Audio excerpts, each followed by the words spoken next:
Kalakwatsero, kalakwatsera, ayan, today is busy at malapit nang umalis sila pauwing Pilipinas. Andito kami sa outlet at look, ang ganda ng sasakyan. Oh, ba't hindi nyo yan binili?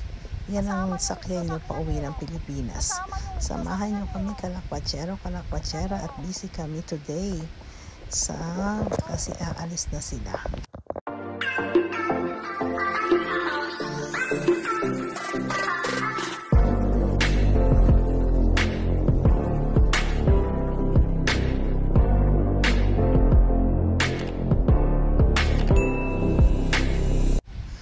Ayan, habang sila'y nasa outlet at naandito naman ako nagdarasal para sa kanilang kaligtasan at makarating ng mabuti sa Pilipinas pag sila umuwi sa isang araw. O, diba? Tapos, susunduin ko na sila sa outlet. Ayan, nasundo ko na sila. A few moments later. Pagkasundo ay hayan, dito naman kami tumuloy sa restaurant. Dito sa isang restaurant sa Benlo, The Taurus Restaurant. Ayan, tignan nyo, ang ganda pala rito. Hindi ko sukat akalain na ganito kaganda dito. Ay, ayan, may bowlingan. Ay, ang ganda. Grabe. Nakakatuwa naman. Halika, titingnan natin ang pagkain at kakain kami dito today. So, we will see kung masarap din ang kanilang pagkain. At habang nag-iintay ng pagkain, hayan, may bakla kaming kasama. Pinaglaruan ko muna ang aking my love.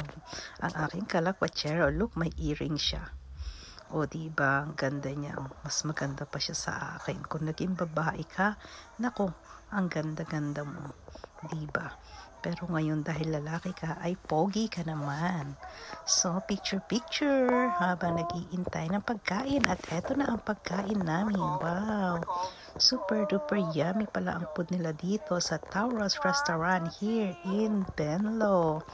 Look! Hindi lang sa picture po masarap, mukhang masarap, but it's really yummy. At yak babalik-balikan namin din to. This is Taurus Restaurant here in Benlo. Yeah, with a yummy food.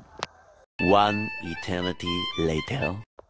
At syempre, pagkatapos namin mag-Taurus dahil malapit na rin dito yung restaurant, susulitin na ang banding namin at uuwi na bukas ang aking mga anak. Ayan, ano muna kami? Thermal bath in Arzen.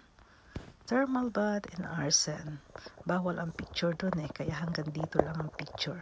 Thank you guys.